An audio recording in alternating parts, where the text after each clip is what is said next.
ಮುಖ್ಯಮಂತ್ರಿಯಿಂದ ಶಾಸಕರ ಶ್ಲಾಘನೆ. 1.70 ಲಕ್ಷ ಜನರಿಗೆ ಕುಡಿಯುವ ನೀರು ಒದಗಿಸುವ ಜೊತೆಗೆ ಕೂಡ್ಲಿಗಿಯ ಅಂತರ್ಜಲ ವೃದ್ಧಿಗೆ ಶ್ರಮಿಸಿ ಯಶಸ್ವಿಯಾದ ಕೂಡ್ಲಿಗಿಯ ಶಾಸಕ ಶ್ರೀನಿವಾಸ್ ಅವರನ್ನು ಪಡೆದ ಕೂಡ್ಲಿಗಿ ಜನತೆ ಅತ್ಯಂತ ಅದೃಷ್ಟವಂತರು ಎಂದು ಮುಖ್ಯಮಂತ್ರಿ ಸಿದ್ದರಾಮಯ್ಯ ಹೇಳಿದರು.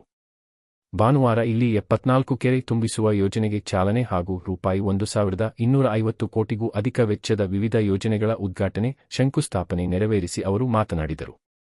ಬರಡು ನೆಲ ಕೂಡ್ಲಿಗಿಯನ್ನು ಹಸಿರಿನ ನೆಲವನ್ನಾಗಿ ಮಾಡಲು ಪಣತೊಟ್ಟು ಕೆಲಸ ಮಾಡುತ್ತಿರುವ ಶಾಸಕ ಶ್ರೀನಿವಾಸ್ ಅವರು ಅತ್ಯಂತ ಕ್ರಿಯಾಶೀಲರು.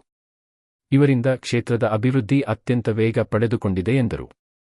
ನಮ್ಮದು ಅಭಿವೃದ್ಧಿ ಪರವಾದ ನುಡಿದಂತೆ ನಡೆಯುತ್ತಿರುವ ಸರ್ಕಾರ.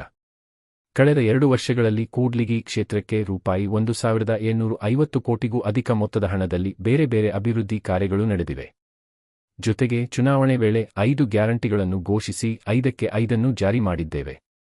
ರಾಜ್ಯದ ಜನರ ಮನೆ ಬಾಗಿಲಿಗೆ ಪ್ರತಿ ತಿಂಗಳು ಸರ್ಕಾರದ ಗ್ಯಾರಂಟಿಗಳು ತಲುಪುತ್ತಿವೆ. 1.20 ಕೋಟಿ ಕುಟುಂಬಗಳ ಮನೆಯ ಯಜಮಾನಿಯರಿಗೆ ಗೃಹಲಕ್ಷ್ಮಿ ಹಣ ಮತ್ತು ಗೃಹಜ್ಯೋತಿಯ ಸವಲತ್ತು ತಲುಪುತ್ತಿದೆ ಎಂದರು. 2 ವರ್ಷದಲ್ಲಿ ನಮ್ಮ ಸರ್ಕಾರ ₹1 ಲಕ್ಷ ಕೋಟಿಯನ್ನು ನೇರವಾಗಿ ರಾಜ್ಯದ ಜನರ ಜೇಬಿಗೆ ಹಾಕಿದೆ ಎಂದು ಲೆಕ್ಕ ಮುಂದಿಟ್ಟರು. ನಾವು ನುಡಿದಂತೆ ನಡೆದು ಜನರ ಜೇಬಿಗೆ ಹಣ ಹಂಚುತ್ತಿದ್ದರೆ ಸುಳ್ಳನ್ನೇ ಮನೆ ದೇವರು ಮಾಡಿಕೊಂಡಿರುವ ಬಿಜೆಪಿಯವರು ಮಾನಮರ್ಯಾದೆ ಬಿಟ್ಟು ರಾಜ್ಯದ ಜನರಿಗೆ ಸುಳ್ಳುಗಳನ್ನು ಹಂಚುತ್ತಿದ್ದಾರೆ ಎಂದು ಕುಟುಕಿದರು. ಸುಳ್ಳಿನ ಸರದಾರ ಬಿಜೆಪಿಯವರು ಈಗ ಸಾರ್ವಜನಿಕವಾಗಿ ಹರಾಜಾಗಿದ್ದಾರೆ.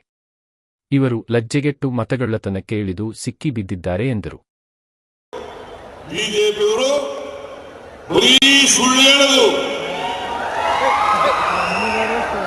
ಸುಳ್ಳಿನ ಸರದಾರರು, ಅವರ ಮನೆಯ